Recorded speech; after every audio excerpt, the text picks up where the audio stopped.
अगर इस देश में रहकर मंत्रियों से सवाल पूछना पाप है तो हाँ, मैं पापी हूँ। अगर अपने देश के युवाओं का भविष्य मांगना गद्दारी है तो हाँ, मैं गद्दार हूँ।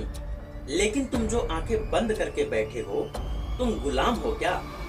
चलिए आज इन बड़े बड़े साहबों का असली चेहरा देखते हैं। धर्मेंद्र प्रधान एजुकेशन मिनिस्टर हैं, पर इनका असली काम लाखों बच्चों की मेहनत को पेपर लीक के बाजार में नीलाम होते देखना है और फिर आकर कहना सब ठीक है।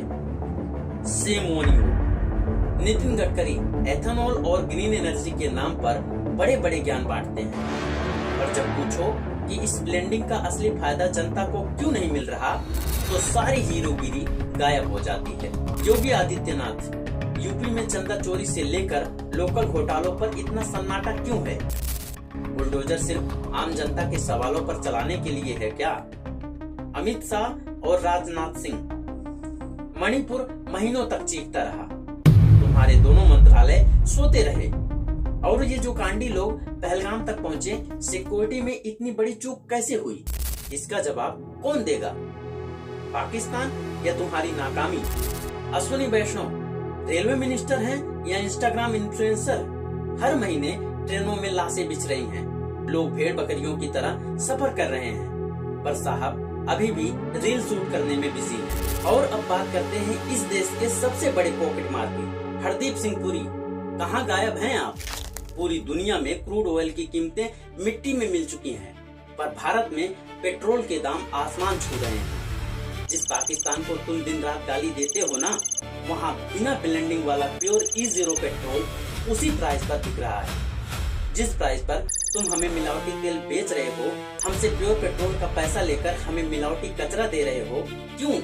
ताकि तुम्हारे रईस अरबपति दोस्त अपनी अय्यासियां कर सके, उनकी तिजोरी भरती रहे और आम आदमी अपनी जेब खाली करता रहे।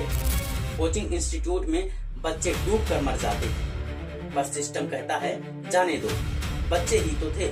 हाँ, मुझे बोल दो एंटी नेशनल, बोल दो टुकड़े टुकड़े गए, लगा दो मुझ पर अर्बन नक्सल का ठप्पा, क्योंकि तुम्हारे पास सवाल का जवाब देने की औकात ही नहीं है, सिर्फ लेबल लगाने की औकात है। तुम्हारी नकली देशभक्ति इन मंत्रियों की गुलामी करने में होगी, मेरी देशभक्ति इनकी आंखों में आंखें डालकर सच बोलने की है।